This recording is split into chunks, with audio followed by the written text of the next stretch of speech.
প্রকাশিত হয়ে গেল তোমাদের, অর্থাৎ তোমরা যারা এই 2024-এ উচ্চ মাধ্যমিক পরীক্ষা দিয়েছিলে তোমাদের চূড়ান্ত ফল প্রকাশিত হয়ে গেল। পূর্ববর্তী ঘোষণা মোতাবেক আজকে অর্থাৎ এই 8ই মে বেলা ঠিক 1টার সময় শিক্ষা সংসদের তরফ থেকে চূড়ান্ত ফল প্রকাশের দিনক্ষণ আগেই স্থির হয়ে গেছিল।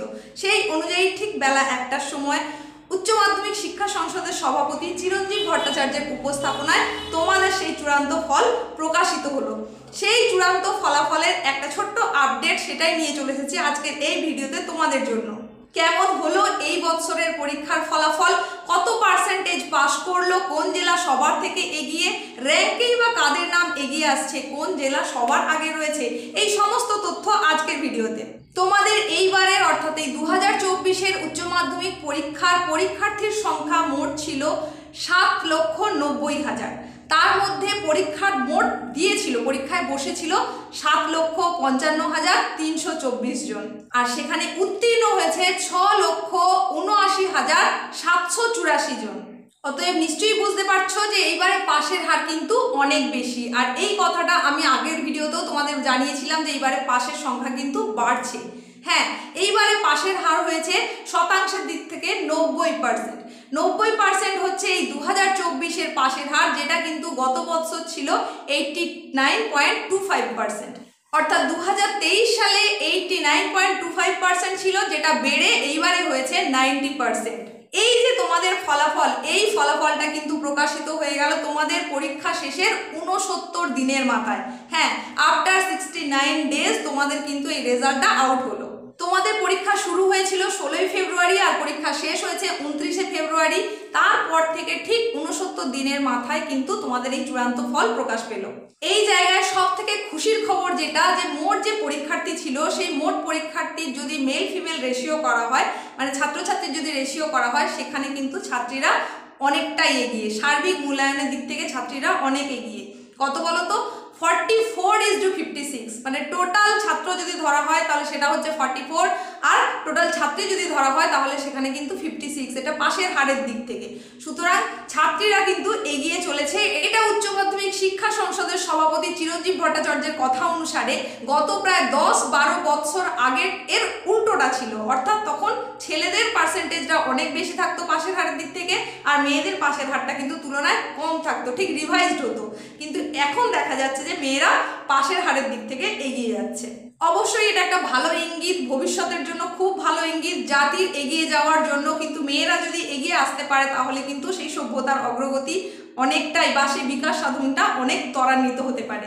তো তোমাদের এই যে মোট পরীক্ষার্থী যারা ছিলে ছাত্রছাত্রী মিলিয়ে, তাদের মধ্যে 91,838 জন কিন্তু ছাত্রীর সংখ্যা বেশি ছাত্রের তুলনায়। তো এই যে পাশের হারের সংখ্যা এত বেশি, 90% পাস, তার মানে তোমাদের সকলের মুখে এখন চওড়া হাসি আনতেই পারো। আর একটু দুশ্চিন্তা নয়, মন খারাপ নয়, প্রত্যেকের রেজাল্ট নিশ্চয়ই ভালো হচ্ছে।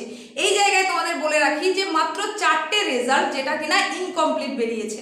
আর আমার যে সমস্ত ছাত্রছাত্রীরা পূর্ব মেদিনীপুর থেকে দেখছো তাদের জন্য বলি, তোমাদের জেলা কিন্তু সব থেকে এগিয়ে। তোমাদের জেলা এগিয়ে মানে তোমাদের রেজাল্টও কিন্তু অনেক বেশি ভালো বাকি সবার থেকে। হ্যাঁ, এই যে এই বছরের যে রেজাল্ট মানে অ্যানাউন্স করে দিয়েছে শিক্ষা সংসদের তরফ থেকে, সেখানে প্রথম 10-এ যে জেলাগুলো উঠে এসেছে তার মধ্যে একদম প্রথম যে জেলাটার নাম এসেছে সেটা হচ্ছে পূর্ব মেদিনীপুর, যেখানে পাশের হার অনেক বেশি।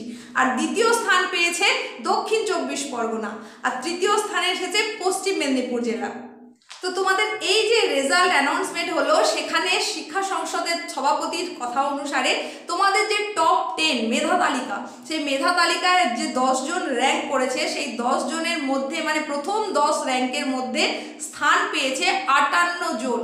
58 জন ছাত্রছাত্রী মিলিয়ে এই 10টা র্যাঙ্কের মধ্যে এসেছে।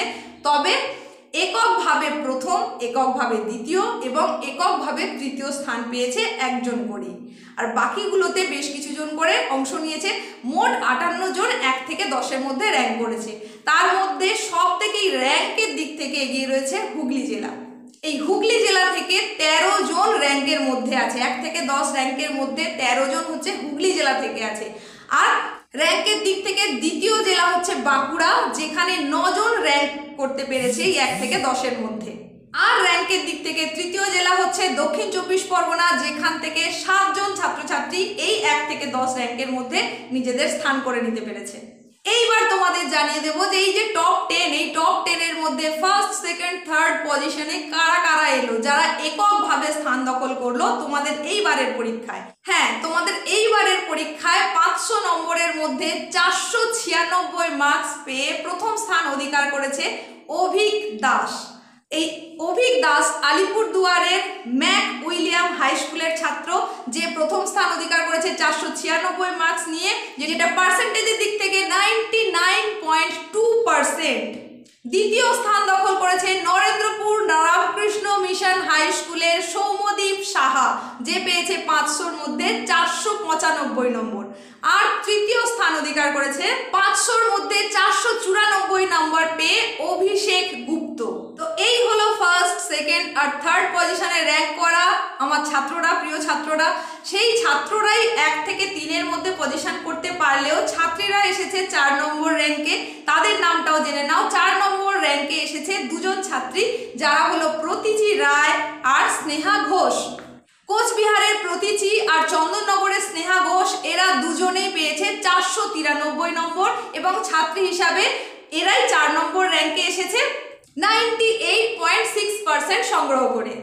এরপর 5th র্যাঙ্ক থেকে অনেক জনের নাম উঠে এসেছে, যে নামগুলো এখন আর আমি তোমাদের জানাচ্ছি না। 1 থেকে 4 পর্যন্ত যারা পজিশন করতে পেরেছে, যে 5 জন, তাদের নামগুলোই তোমাদের বললাম। তার মধ্যে প্রথম 3 জন ছাত্র অর্থাৎ মেল ক্যান্ডিডেট, আর তারপরে 4th র্যাঙ্কে এসেছে ফিমেল ক্যান্ডিডেট, তাদের নামগুলোই বললাম।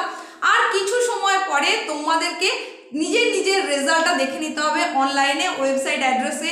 সেখানে তোমাদেরকে দেখানোই আছে চ্যানেলে আগে কিভাবে তোমরা নিজেদের রেজাল্ট দেখে নেবে, সেই পদ্ধতিটা দেখানোই আছে। সেইভাবে তোমরা 3টের পর থেকে নিজের নিজের রেজাল্ট দেখতে পারবে। কার কেমন রেজাল্ট হলো অবশ্যই জানাবে। আমি এইটুকুই আপডেট তোমাদেরকে দিলাম। সকলের রেজাল্ট খুব ভালো হবে। পাশের হার যেহেতু 90%, সুতরাং তোমাদের সকলের মুখে এখন থেকে চওড়া হাসি রাখো এবং খুব খুশি খুশি নিজের রেজাল্টটা চেক করে নাও। এই পর্যন্তই। সবার জন্য অনেক ব্লেসিংস থাকলো, অনেক শুভকামনা থাকলো। সবার জন্য আগাম অভিনন্দন, শুভেচ্ছা সবকিছু দিয়ে এখানেই শেষ করলাম।